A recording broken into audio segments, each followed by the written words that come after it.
ಆತ್ಮೀಯ ವಿದ್ಯಾರ್ಥಿಗಳೇ ನಮಸ್ಕಾರ. ನನ್ನ ಹೆಸರು ನಾಗರಾಜ ಶೆಟ್ಟಿ, ಗಣಿತ ಶಿಕ್ಷಕ, ಜಿಲ್ಲಾ ಪರಿಷತ್ ಉನ್ನತ ಪಾಠಶಾಲೆ ಸುಳಬಾಯಿ ಹೊಳಗುಂದ ಮಂಡಲ, ಕರ್ನೂಲು ಜಿಲ್ಲೆ, ಆಂಧ್ರ ಪ್ರದೇಶ್. ನಾನಿವತ್ತು 10ನೇ ತರಗತಿಯ ಗಣಿತ ಪ್ರಶ್ನಾ ಪತ್ರಿಕೆಯ ವಿಶ್ಲೇಷಣೆಯನ್ನ ಮಾಡಲಿದ್ದೇನೆ. ಹಾಗಂದ್ರೆ ಏನು ಅಂತೀರಾ?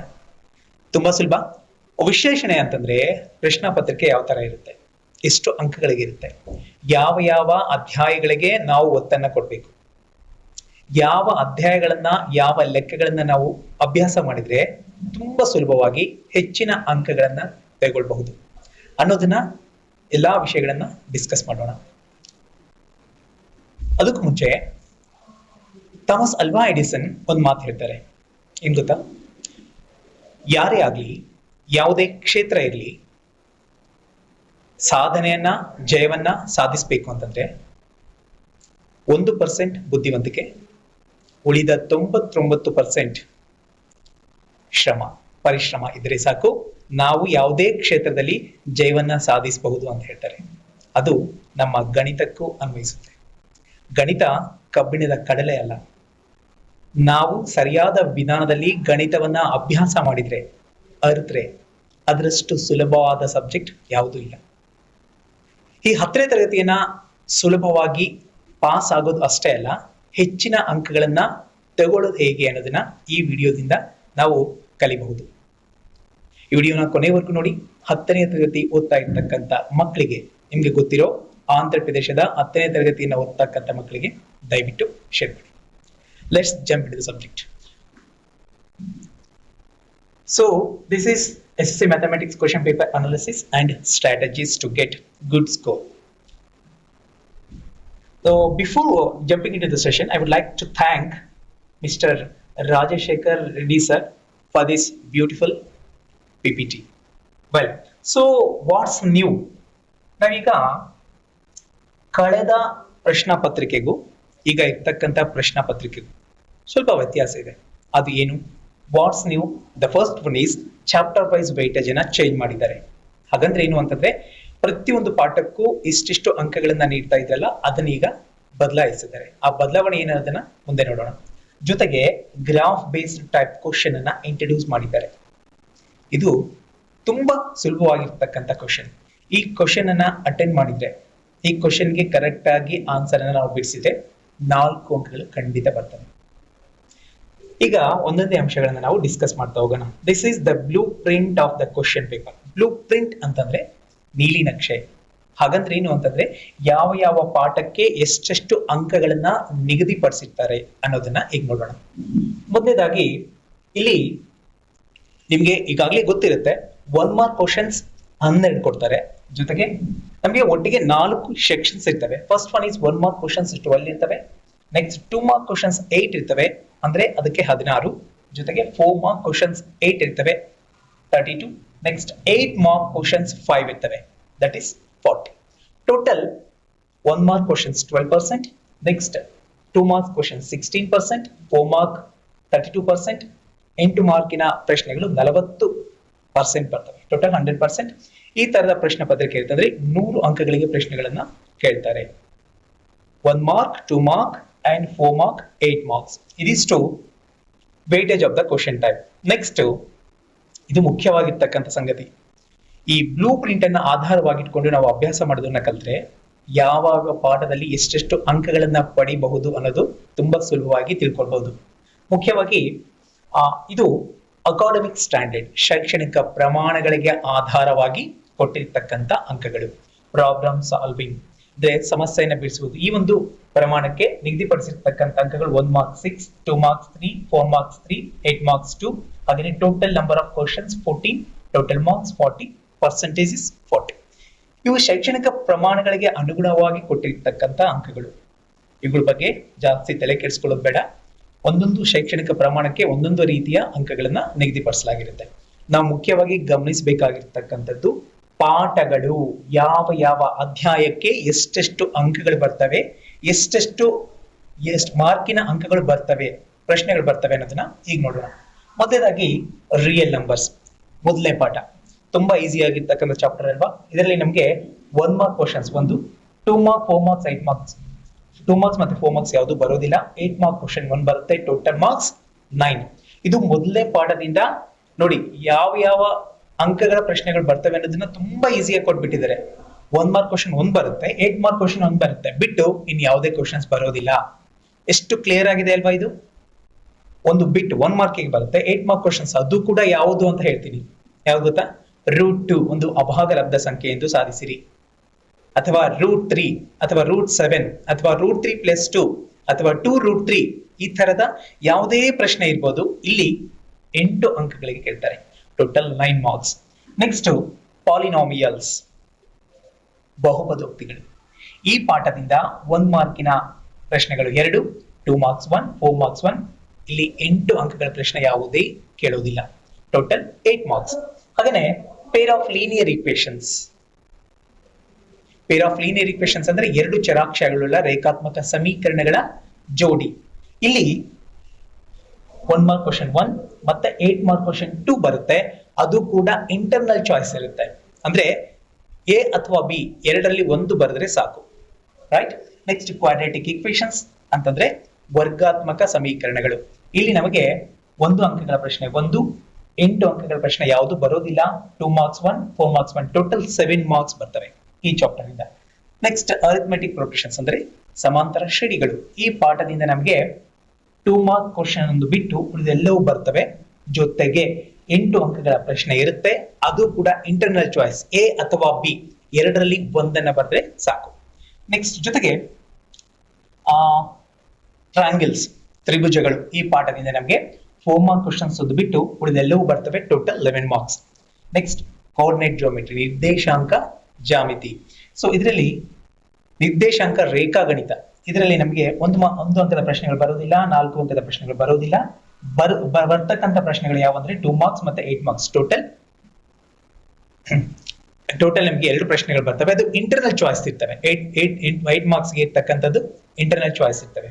ನೆಕ್ಸ್ಟ್ ಇನ್ನು ಮುಂದಿನ ಪಾಠಗಳನ್ನು ನೋಡೋದಾದ್ರೆ ಇಂಟ್ರಡಕ್ಷನ್ ಟು ಟ್ರಿಗ್ನೋಮೆಟ್ರಿ, ತ್ರಿಕೋನಮಿತಿಯ ಪ್ರಸ್ತಾವನೆ. ಇದರಲ್ಲಿ ನಮಗೆ ಎಲ್ಲವೂ ಬರ್ತವೆ, 8 ಮಾರ್ಕ್ ಕ್ವಶನ್ಸ್ ಬರೋದಿಲ್ಲ, ಟೋಟಲ್ 7 ಮಾರ್ಕ್ಸ್. ಜೊತೆಗೆ ಸಮ್ ಅಪ್ಲಿಕೇಶನ್ಸ್ ಆಫ್ ಟ್ರಿಗ್ನೋಮೆಟ್ರಿ ಅಂತಂದ್ರೆ ತ್ರಿಕೋನಮಿತಿಯ ಕೆಲವು ಅನ್ವಯಿಕೆಗಳು. ಇದರಲ್ಲಿ ನಮಗೆ 4 ಮಾರ್ಕ್ಸ್ ಕ್ವಶನ್ ಬರೋದಿಲ್ಲ, ಉಳಿದು ಎಲ್ಲವೂ ಬರ್ತವೆ. ಇದರಲ್ಲೂ ಕೂಡ ಇಂಟರ್ನಲ್ ಚಾಯ್ಸ್ ಇರುತ್ತೆ 8 ಅಂಕದ ಪ್ರಶ್ನೆಗೆ. ನೆಕ್ಸ್ಟ್ ಸರ್ಕಲ್ಸ್ ಅಂದ್ರೆ ವೃತ್ತಗಳು. ಈ ಪಾಠಕ್ಕೆ 8 ಅಂಕದ ಪ್ರಶ್ನೆ ಬರೋದಿಲ್ಲ, 1 ಮಾರ್ಕ್, 2 ಮಾರ್ಕ್, 4 ಮಾರ್ಕ್ ಪ್ರಶ್ನೆಗಳು ಬರ್ತವೆ, total 7. Next area related to circles, ವೃತ್ತಕ್ಕೆ ಸಂಬಂಧಿಸಿದ ವಿಸ್ತೀರ್ಣಗಳು. ಇದಕ್ಕೆ 8 ಅಂಕಗಳ ಒಂದು ಪ್ರಶ್ನೆ ಬರುತ್ತೆ. ಕಷ್ಟ ಅಂತ ಅನ್ಕೊಳ್ತಿದ್ದೀರಾ?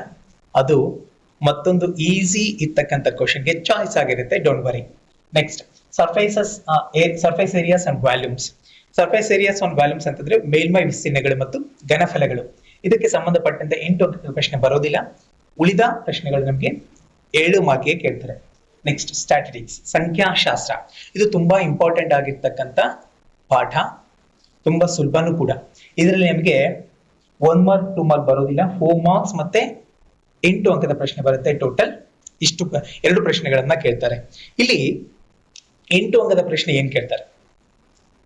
ಸರಾಸರಿ, ಬಹುಳಕ, ಮಧ್ಯಾಂಕ, ಈ 3ರಲ್ಲಿ ಒಂದನ್ನ ಕಂಡುಹಿಡ್ರಿ ಅಂತ ಕೇಳ್ತಾರೆ. ಇಲ್ಲಿ 4 ಮಾರ್ಕ್ಸ್ ಕ್ವಶನ್ ಏನ್ ಕೇಳ್ತಾರೆ ಗೊತ್ತಾ? ಹೇಳ ಸೀಕ್ರೆಟ್, ತುಂಬಾ ಸುಲಭ. ಸರಾಸರಿ, ಮಧ್ಯಾಂಕ ಹಾಗೂ ಬಹುಳಕ, ಈ 3ಕ್ಕೆ ಸಂಬಂಧಪಟ್ಟಂತೆ ಒಂದು ಸೂತ್ರವನ್ನ ಕೇಳ್ತಾರೆ. ನೇರವಾಗಿ ಸೂತ್ರವನ್ನು ಕೇಳ್ತಾರೆ.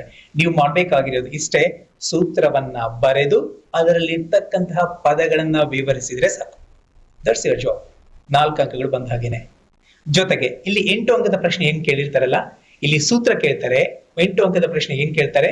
ಒಂದು ಪಟ್ಟಿಕೆಯನ್ನು ಕೊಟ್ಟು ಅದರಲ್ಲಿ ಸರಾಸರಿ ಆಗಿರ್ಬಹುದು, ಅಂಕ ಮಧ್ಯಾಂಕ ಆಗಿರ್ಬೋದು, ಬಹುಳಕ ಆಗಿರ್ಬೋದು, ಈ 3ರಲ್ಲಿ ಒಂದನ್ನ ಕಂಡುಹಿಡ್ರಿ ಅಂತ ಹೇಳ್ತಾರೆ.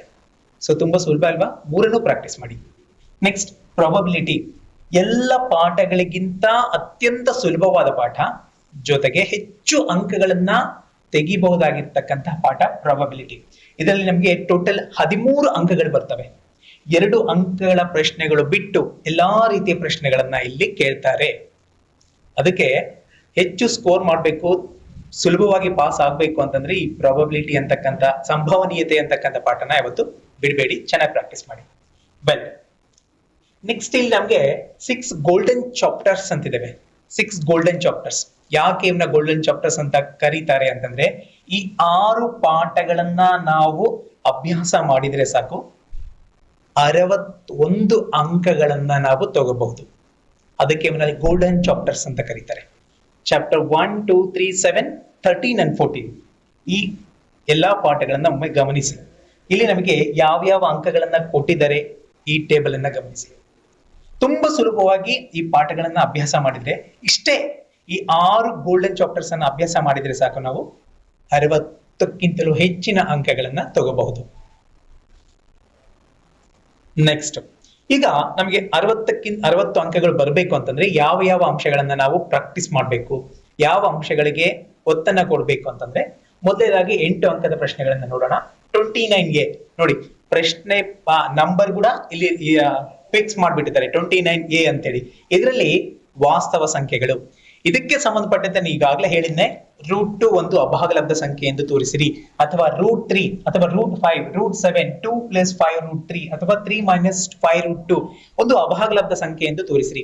ಈ 6 ಬಿಟ್ಟು ಇನ್ಯಾವುದು ಕೊಡೋದಿಲ್ಲ. ಈ 6 ಚೆನ್ನಾಗಿ ಪ್ರಾಕ್ಟೀಸ್ ಮಾಡಿ. 8 ಅಂಕದ ಪ್ರಶ್ನೆ ಫಿಕ್ಸ್ಡ್. ಇದು ಗ್ಯಾರಂಟಿ ಬರ್ತಕ್ಕಂತಹ ಒಂದು ಪ್ರಶ್ನೆ ಅಂತ ಹೇಳ್ಬೋದು. ಜೊತೆಗೆ 29B ಏನ್ ಬರುತ್ತೆ ಅಂತಂದ್ರೆ, ಟ್ರಯಾಂಗಲ್ಸ್. ಇದು ಅಥವಾ ಇದು ಎರಡರಲ್ಲಿ ಇಂಟರ್ನಲ್ ಚಾಯ್ಸ್ ಇರುತ್ತೆ, ಎ ಅಥವಾ ಬಿ, ಎರಡರಲ್ಲಿ ಒಂದನ್ನ ಬರೆದ್ರೆ ಸಾಕು. ಈ 6 ನೀವು ಪ್ರಾಕ್ಟೀಸ್ ಮಾಡಿದ್ರೆ ಇದನ್ನ ಚಾಯ್ಸ್ ಆಗಿ ಬಿಡಬಹುದು. ನೆಕ್ಸ್ಟ್ 30A ಏನ್ ಬರುತ್ತೆ ಅಂತಂದ್ರೆ, ಕೋಆರ್ಡಿನೇಟ್ ಜಾಮಿಟ್ರಿ, ನಿರ್ದೇಶಾಂಕ ರೇಖಾಗಣಿತ. ಈ ನಿರ್ದೇಶಾಂಕ ರೇಖಾಗಣಿತದಲ್ಲಿ ಮುಖ್ಯವಾಗಿ ಸೂತ್ರಗಳನ್ನ ಕಲಿಬೇಕು. ಮಧ್ಯ ಬಿಂದುವಿನ ಸೂತ್ರ, ನಡುವಿನ ದೂರದ ಸೂತ್ರ, ಮಧ್ಯ ದೂರ ಬೇರೆ ಮಧ್ಯ ಬಿಂದು ಬೇರೆ, ಕನ್ಫ್ಯೂಸ್ ಆಗಬಾರ್ದು. ಆ ಸೂತ್ರಗಳನ್ನ ಒಮ್ಮೆ ನೋಡ್ಕೊಳ್ಳಿ. ಜೊತೆಗೆ ಅದು 2 ಸೂತ್ರಗಳನ್ನ ಕಲ್ತ್ರೆ ಸಾಕು, ಇಂತಹ ಪ್ರಶ್ನೆಗಳನ್ನ ನಾವು ಈಸಿಯಾಗಿ ಸಾಲ್ವ್ ಮಾಡಬಹುದು. ಫೈಂಡ್ ದ ಪಾಯಿಂಟ್ಸ್ ಆಫ್ ಟ್ರೈಸೆಕ್ಷನ್ ಅಂತ ಕರೀತಾರೆ. ಅಂತಂದ್ರೆ 2 ಪಾಯಿಂಟ್ಸ್ ಅನ್ನ ಕೊಟ್ಟು ಅವುಗಳನ್ನ ತ್ರೈಭಾಜಿಸುವ ಬಿಂದುಗಳನ್ನ ನಿರ್ದೇಶಾಂಕಗಳನ್ನ ಕಂಡುಹಿಡಿಯಿರಿ ಅಂತೇಳಿ. ಇದು ಕೂಡ ಒಂದು ಫಿಕ್ಸ್ಡ್ ಕ್ವಶನ್. 8 ಅಂಕಗಳಿಗೆ ಖಂಡಿತವಾಗಿ ಬರ್ತಕ್ಕಂಥ ಕ್ವಶನ್. ಇಲ್ಲಿರ್ತಕ್ಕಂಥ ಎಲ್ಲಾ ಅಂಶಗಳನ್ನ, ಇಲ್ಲಿರ್ತಕ್ಕಂಥ ಎಲ್ಲಾ ಪ್ರಶ್ನೆಗಳನ್ನ ನೀವು ಪ್ರಾಕ್ಟೀಸ್ ಮಾಡಿ ನೋಡಿ.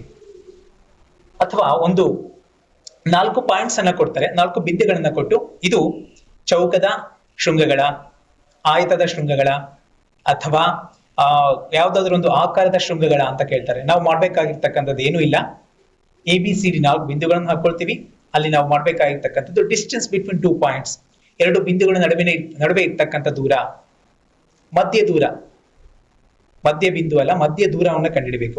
AB, BC, CD, DA ಮತ್ತೆ ಕರ್ಣ, ಇವೆಲ್ಲವನ್ನು ತಗೊಂಡು ಅಲ್ಲಿ ಎಲ್ಲವೂ ಸಮ ಬಂತಂದ್ರೆ ಚೌಕ. ಆತರ ಪ್ರತಿಯೊಂದು ಆಕಾರಕ್ಕೂ ಅದೇ ಆಗಿರ್ತಕ್ಕಂಥ ಲಕ್ಷಣಗಳು ಇರ್ತಾವಲ್ವಾ, ಅದನ್ನ ನೋಡ್ಕೊಂಡು ಆ ತರ ತೋರಿಸಿದ್ರೆ ಸಾಕು, ನಮ್ಗೆ ತುಂಬಾ ಸುಲಭವಾಗಿ 8 ಅಂಕಗಳನ್ನ ಈ ಒಂದು 30A ನಲ್ಲಿ ತಗೋಬಹುದು. ಇದಕ್ಕೆ ಚಾಯ್ಸ್ ಆಗಿ ಏರಿಯಾಸ್ ರಿಲೇಟೆಡ್ ಟು ಸರ್ಕಲ್ಸ್ ಅಂತಂದ್ರೆ ವೃತ್ತಕ್ಕೆ ಸಂಬಂಧಿಸಿದ ವಿಸ್ತೀರ್ಣಗಳು ಬರ್ತವೆ. ಇದು ನೀವು ಕಷ್ಟ ಅಂತ ಅನ್ಸಿದ್ರೆ ಇದನ್ನ ಈಸಿಯಾಗಿ ಪ್ರಾಕ್ಟೀಸ್ ಮಾಡಿ, ಇದನ್ನ ನೀವು ಚಾಯ್ಸ್ ಆಗಿ ಬಿಡ್ಬೋದು. ನೆಕ್ಸ್ಟ್ ಇನ್ನು 31A ಮತ್ತು 31B ಏನ್ ಬರುತ್ತೆ ಅಂತಂದ್ರೆ, ಸ್ಟ್ಯಾಟಿಸ್ಟಿಕ್ಸ್. ಈಗಾಗಲೇ ಹೇಳಿದ್ನೆ, ಮೀನ್, ಮೀಡಿಯನ್, ಮೋಡ್, ಸರಾಸರಿ, ಮಧ್ಯಾಂಕ ಮತ್ತು ಬಹುಳಕ. ಈ 3ಅನ್ನು ನೀವು ಕಲ್ತ್ಕೊಳ್ಬೇಕು. ಈ 3ಕ್ಕೆ ಸಂಬಂಧಿಸಿದ ಸೂತ್ರಗಳನ್ನು ಕಲ್ತ್ಕೊಳ್ಬೇಕು. ಅದ ಜೊತೆಗೆ ಸರಾಸರಿಯಲ್ಲಿ ನಮ್ಗೆ ಏನ್ ಬರುತ್ತೆ ಅಂತಂದ್ರೆ 3 ಬರ್ತವೆ: ನೇರ ವಿಧಾನ, ಹಂತ ವಿಚಲನ ವಿಧಾನ ಮತ್ತು ಅಂದಾಜು ಸರಾಸರಿ ವಿಧಾನ.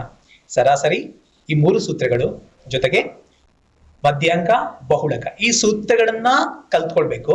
ಸೂತ್ರಗಳನ್ನ ನೀವು ಡೈರೆಕ್ಟ್ ಆಗಿ 4 ಅಂಕಗಳಿಗೆ ಕೇಳ್ತಾರೆ. ಸೂತ್ರಗಳನ್ನ ನಾವು ಮಾಡ್ಬೇಕಾಗಿರ್ತಕ್ಕಂಥದ್ದು ಏನಂತಂದ್ರೆ, ಆ ಸೂತ್ರಗಳನ್ನ ಕಲ್ತ್ಕೊಂಡು ಡೈರೆಕ್ಟ್ ಕ್ವಶನ್ ಏನು ಇಂಡೈರೆಕ್ಟ್ ಇರೋದಿಲ್ಲ, ಬಹುಳಕದ ಸೂತ್ರವನ್ನು ಬರೆದು ಅಲ್ಲಿನ ಪದಗಳನ್ನು ವಿವರಿಸಿ ಅಂತ ಕೇಳ್ತಾರೆ. Very simple. ನಾವು ಮಾಡ್ಬೇಕಾಗಿರ್ತಕ್ಕಂಥದ್ದು ಏನು ಅಂತಂದ್ರೆ, ಬಹುಳಕ ಸೂತ್ರವನ್ನ ಬರಿಬೇಕು, ಜೊತೆಗೆ ಅಲ್ಲಿರ್ತಕ್ಕಂತಹ ಪ್ರತಿಯೊಂದು ಪದಗಳನ್ನ ವಿವರಿಸಬೇಕು. ಆಗ್ಲೇ ನಿಮ್ಗೆ 4 ಅಂಕಗಳು ಬರ್ತವೆ. ಬರೀ ಸೂತ್ರ ಬರೆದ್ರೆ 2 ಅಷ್ಟೇ ಬರ್ತವೆ. ಅದಕ್ಕೆ ಸೂತ್ರದ ಜೊತೆಗೆ ಅಲ್ಲಿರ್ತಕ್ಕಂತಹ ಪದಗಳನ್ನ ವಿವರಿಸೋದನ್ನ ಕಲೀರಿ. ಟೆಕ್ಸ್ಟ್ ಬುಕ್ ಅಲ್ಲಿ ತುಂಬಾ ಕ್ಲಿಯರ್ ಆಗಿ ಕೊಟ್ಟಿದ್ದಾರೆ, ಒಂದ್ಸಲ ನೋಡ್ಕೊಳ್ಳಿ.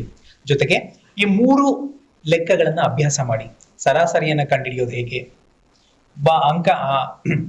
ಮಧ್ಯಾಂಕವನ್ನ ಕಂಡುಹಿಡಿಯೋದು ಹೇಗೆ, ಬಹುಳಕವನ್ನ ಕಂಡುಹಿಡಿಯೋದು ಹೇಗೆ ಅಭ್ಯಾಸ ಮಾಡಿ. ಈ 3ರಲ್ಲಿ ಒಂದು 8 ಮಾರ್ಕ್ಸ್ ಬರುತ್ತೆ, ಮತ್ತೊಂದು ಸೂತ್ರ ಬರುತ್ತೆ. ಇದಕ್ಕೆ ಚಾಯ್ಸ್ ಆಗಿ ಅರಿಥಮೆಟಿಕ್ ಪ್ರೋಗ್ರೆಷನ್ಸ್ ಅಂತಂದ್ರೆ ಸಮಾಂತರ ಶ್ರೇಣಿಗಳು ಬರುತ್ತೆ. ನೀವು ಇದನ್ನ ಕಲ್ತ್ಕೊಂಡು ಇದನ್ನ ಚಾಯ್ಸ್ ಆಗಿ ಬಿಡ್ಬಹುದು. ನೆಕ್ಸ್ಟ್ ಇನ್ನು 8 ಅಂಕಗಳ ಪ್ರಶ್ನೆಗಳಿಗೆ ಬಂದಾಗ 32A ಏನ್ ಬರುತ್ತೆ ಅಂತಂದ್ರೆ ಪ್ರಾಬಬಿಲಿಟಿ, ಸಂಭವನೀಯತೆ. ಸಂಭವನೀಯತೆಯಲ್ಲಿ ನಾವು ಮುಖ್ಯವಾಗಿ ಸೂತ್ರವನ್ನ ಕಲಿಬೇಕು. ಯಾವುದೇ ಪ್ರಶ್ನೆ ಕೇಳಿ ಆ ಸೂತ್ರವನ್ನ ಬರೆದು ಮುಂದಿನ ಲೆಕ್ಕಗಳನ್ನ ಮಾಡ್ತಾ ಹೋಗ್ಬೇಕು. ಇಲ್ಲಿ ನೋಡಿ, deck of cards. Deck of cards ಅಂತಂದ್ರೆ ಈಗ ಗೊತ್ತದೆ ಇಸ್ಪೇಟ್.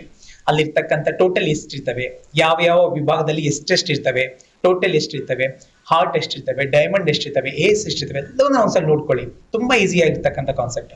ಜೊತೆಗೆ ನಂಬರ್ ಬೇಸ್ಡ್ ಪ್ರಾಬ್ಲಮ್ಸ್ ಅಂತಂದ್ರೆ ಒಂದು ನಂಬರ್ಗೆ ಸಂಬಂಧಿಸಿದಂತೆ, ಸಂಖ್ಯೆಗಳಿಗೆ ಸಂಬಂಧಿಸಿದಂತೆ ಸಂಖ್ಯೆಗಳಿಗೆ ಸಂಬಂಧಿಸಿರ್ತಕ್ಕಂಥ ಪ್ರಾಬ್ಲಮ್ಸ್ ಬರ್ತವೆ. ಸರಿ ಸಂಖ್ಯೆಗಳು, ಬೆಸ ಸಂಖ್ಯೆಗಳು, ಪ್ರಧಾನ ಸಂಖ್ಯೆಗಳು, ಈ ತರ ಸಂಖ್ಯೆಗಳೆಲ್ಲವನ್ನು ನೋಡ್ಕೊಳ್ಬೇಕು. ಜೊತೆಗೆ 2 ಡೈಸ್ಗೆ, ಡೈಸ್ ಅಂತಂದ್ರೆ ಏನು, ದಾಳ, 2 ದಾಳಗಳನ್ನ ಉಳಿಸಿದಾಗ ಬರ್ತಕ್ಕಂಥ ಒಟ್ಟು ಫಲಿತಾಂಶಗಳೆಷ್ಟು, ಅಥವಾ ಅವೆರಡನ್ನು ಕೂಡಿದ್ರೆ ಇಷ್ಟ ಆಗ್ಬೇಕು ಅಂತ ಹೇಳಿರುತ್ತೆ, ಅವೆಲ್ಲವನ್ನು ನೋಡ್ಕೊಳ್ಳಿ. ಜೊತೆಗೆ ಕಾಯಿನ್, ಒಂದು ನಾಣ್ಯವನ್ನು ಚಿಮ್ಮಿದಾಗ ಆಗ್ತಕ್ಕಂತಹ, 2 ನಾಣ್ಯವನ್ನು ಚಿಮ್ಮಿದಾಗ ಬರ್ತಕ್ಕಂಥ ಸಂಭವನೀಯತೆ, ಇವೆಲ್ಲವನ್ನು ಚೆನ್ನಾಗಿ ಅಭ್ಯಾಸ ಮಾಡ್ಕೊಳ್ಳಿ.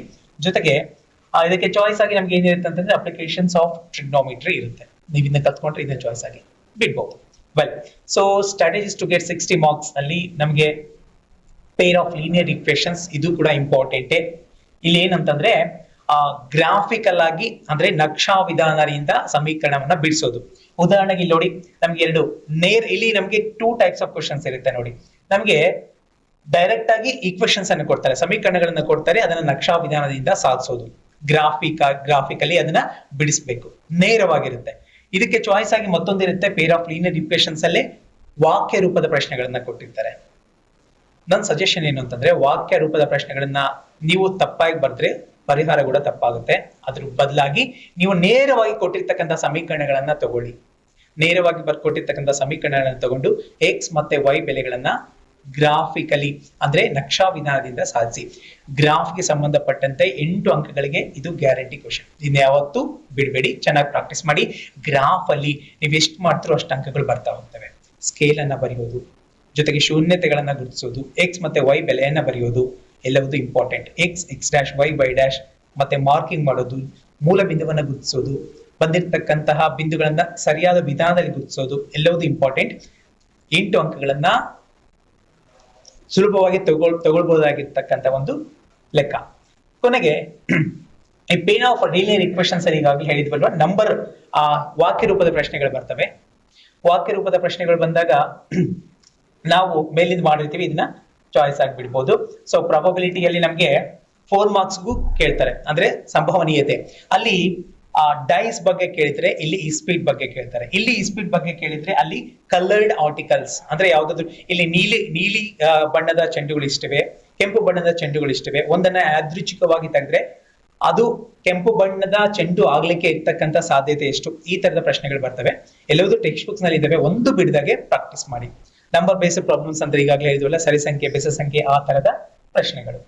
ನೆಕ್ಸ್ಟ್ ಮೀನ್ ಮೀಡಿಯನ್ ಮೋಡ್ ಡೈರೆಕ್ಟ್ ಫಾರ್ಮುಲಾ ಕೇಳ್ತಾರೆ 4 ಅಂಕಗಳಿಗೆ. ಅದು 22ನೇ ಕ್ವಶನ್, ಇಟ್ಸ್ ಫಿಕ್ಸ್ಡ್. ನೆಕ್ಸ್ಟ್ 4 ಅಂಕದ ಪ್ರಶ್ನೆಗಳು ಇನ್ಯಾವ ಬರ್ತವೆ ಅಂತಂದ್ರೆ 23ನೇದು ಮೆನ್ಸುರೇಷನ್, ಕ್ಷೇತ್ರ ಗಣಿತ. ಈ ಮೆನ್ಸುರೇಷನ್ ಅಂತಂದ್ರೆ ಇಲ್ಲಿ ಡೈರೆಕ್ಟ್ ಆಗಿ ಏನ್ ಕೇಳ್ತಾರೆ ಅಂತಂದ್ರೆ, ನಮಗೆ ಜಾಸ್ತಿ ಸೂಕ್ತಗಳಿಂದ ನೇರವಾದ ಪ್ರಶ್ನೆ ಇರ್ತವೆ, ಅದರಿಂದ ಭಯಪಡೋ ಅವಶ್ಯಕತೆ ಇಲ್ಲ. ನೇರವಾಗಿ ಇವುಗಳನ್ನ ನಾವು ಮಾಡ್ತಾ ಹೋಗ್ಬೋದು. ರಿಪೀಟೆಡ್ ಆಗಿ ಇರ್ತಕ್ಕಂಥ ಒಂದು 2-3 ಮಾಡೆಲ್ ಪೇಪರ್ಸ್ ಅನ್ನ ನೋಡಿ ಅಲ್ಲಿ ರಿಪೀಟ್ ಆಗಿರ್ತಕ್ಕಂಥ ಅಂಶಗಳನ್ನ ಮತ್ತೆ ಪ್ರಾಕ್ಟೀಸ್ ಮಾಡಿದ್ರೆ ಈಸಿಯಾಗಿ ತಗೋಬಹುದು. ಇನ್ನು ಪ್ರತಿಯೊಂದು ಪಾಠದಿಂದಲೂ ಒಂದೊಂದು ಕ್ವಶನ್ ಬರುತ್ತೆ 4 ಅಂಕಗಳಿಗೆ. ಇನ್ನ ಕ್ವಾಡ್ರಾಟಿಕ್ ಈಕ್ವೇಶನ್ಸ್ ಅಂತಂದ್ರೆ ವರ್ಗ ಸಮೀಕರಣಗಳು. ಇಲ್ಲಿ ಏನ್ ಕೇಳ್ತಾರೆ ಅಂತಂದ್ರೆ 4 ಅಂಕದ ಪ್ರಶ್ನೆಗಳು. ಇಲ್ಲಿ ಮಾಡೆಲ್ ಆಗಿ ನಿಮ್ಗೆ ಇಷ್ಟು ಕೊಟ್ಟಿದೀವಿ, 1 2 3 4 5 6. ಇವೆಲ್ಲವೂ ಎಲ್ಲಿಂದ ತಗೊಂಡಿದೀವಿ ಅಂತಂದ್ರೆ ನಮ್ಮ ಟೆಕ್ಸ್ಟ್ ಬುಕ್ ಏನಿದೆಯಲ್ಲ, ಆ ಪಠ್ಯ ಪುಸ್ತಕದಲ್ಲಿ ಇರ್ತಕ್ಕಂಥ ಅಭ್ಯಾಸದ ಲೆಕ್ಕಗಳೇ. ಈ ಅಭ್ಯಾಸದ ಲೆಕ್ಕಗಳನ್ನ ಚೆನ್ನಾಗಿ ಪ್ರಾಕ್ಟೀಸ್ ಮಾಡಿ. ವರ್ಗ ಸಮೀಕರಣಗಳು ಇವನ್ನ ನೋಡಿದ್ರೆ ನಿಮ್ಗೆ ಅಭ್ಯಾಸದಲ್ಲಿ ಸಿಗ್ತವೆ, ಅವನ್ನ ನೀವು ಚೆನ್ನಾಗಿ ಪ್ರಾಕ್ಟೀಸ್ ಮಾಡಿದ್ರೆ 4 ಅಂಕದ ಪ್ರಶ್ನೆ ಗ್ಯಾರಂಟಿ ಈ ತರ ಒಂದು ನಿಮ್ಗೆ ಬಂದೇ ಬರುತ್ತೆ. ನೆಕ್ಸ್ಟ್ ಪಾಲಿನಾಮಿಯಲ್ಸ್ ಅಲ್ಲಿ ಈ ತರ ಹೊಸದಾಗಿ ಈ ಒಂದು ವರ್ಷದಿಂದ ನಿಮಗೆ ಇಂಟ್ರೊಡ್ಯೂಸ್ ಆಗಿರ್ತಕ್ಕಂಥ ಕ್ವಶನ್ ಯಾವುದು ಅಂತಂದ್ರೆ ಪಾಲಿನಾಮಿಯಲ್ಸ್. ಅಂದ್ರೆ ಬಹುಪದೋಕ್ತಿ, ಈ ತರದ ಒಂದು ಚಿತ್ರವನ್ನು ಕೊಡ್ತಾರೆ. ಈ ಚಿತ್ರವನ್ನು ಕೊಟ್ಟು ಇಲ್ಲಿ ನೀವು ಯಾವುದೇ ಲೆಕ್ಕವನ್ನ ಮಾಡೋದು ಬೇಕಾಗಿಲ್ಲ. ನೀವು ಮಾಡ್ಬೇಕಾಗಿರೋದು ಏನು ಅಂತಂದ್ರೆ, ಈ ಚಿತ್ರದ ಹೆಸರೇನು, ಇಲ್ಲಿ ಎಷ್ಟು ಎಕ್ಸ್ ಮತ್ತೆ ಎಕ್ಸ್ ಅಕ್ಷವನ್ನ ಎಷ್ಟು ಸಲ ಇದು ಛೇದಿಸಿದೆ, ಇರ್ತಕ್ಕಂಥ ಬಿಂದುಗಳು ಶೂನ್ಯತೆಗಳು ಎಷ್ಟು, ಜೊತೆಗೆ ಇದರ ಹೆಸರೇನು, ಶೂನ್ಯತೆಗಳ ಮೊತ್ತ ಎಷ್ಟು, ಶೂನ್ಯತೆಗಳ ಗುಣಲಬ್ಧ ಎಷ್ಟು. ಈ ತರ ತುಂಬಾ ಈಸಿ ಆಗಿರ್ತಕ್ಕಂಥ ಕ್ವಶನ್. ಇದು 4 ಅಂಕಗಳಿಗೆ ಬರುತ್ತೆ. ಇನ್ನ ಬಿಡ್ಲೇಬೇಡಿ. ಒಂದು 2-3 ಕ್ವಶನ್ ಪೇಪರ್ಸ್ ಅನ್ನು ನೋಡ್ಕೊಳ್ಳಿ ಯಾವ ತರ ಇರುತ್ತೆ ಅಂತ ಹೇಳಿ. ತುಂಬಾ ಈಸಿಯಾಗಿ ನಿಮ್ಗೆ ಅರ್ಥ ಆಗುತ್ತೆ. ನೆಕ್ಸ್ಟ್ ನಮ್ಗೆ 1 to 2 ಮಾರ್ಕ್ಸ್, ನಮ್ಗೆ 100 out of 100, 100ಕ್ಕೆ 100 ಬರಬೇಕು ಅಂತಕ್ಕಂಥವ್ರು ಮುಖ್ಯವಾಗಿ ನೀವು ಫೋಕಸ್ ಮಾಡ್ಬೇಕಾಗಿರ್ತಕ್ಕಂಥದ್ದು 1 ಮತ್ತು 2 ಅಂಕದ ಪ್ರಶ್ನೆಗಳೇ. ನಿಮ್ಗೆ ಏನಾದ್ರೂ ಮಾರ್ಕ್ ಕಟ್ ಆಗುತ್ತೆ ಅಂತಂದ್ರೆ ಅಲ್ಲೇ ಹೋಗ್ತಾ ಇರುತ್ತೆ. ಅದಕ್ಕೆ ಈ ಯಾವ್ಯಾವ ಪಾಠದಿಂದ 1 ಅಂಕಗಳ ಪ್ರಶ್ನೆಗಳು ಬರ್ತವೆ, 2 ಅಂಕಗಳ ಪ್ರಶ್ನೆಗಳು ಬರ್ತವೆ ಅನ್ನೋದು ಇಲ್ಲಿ ಕ್ಲಿಯರ್ ಆಗಿದೆ. ಒಂದ್ಸಲ ನೋಡ್ಕೊಳ್ಳಿ.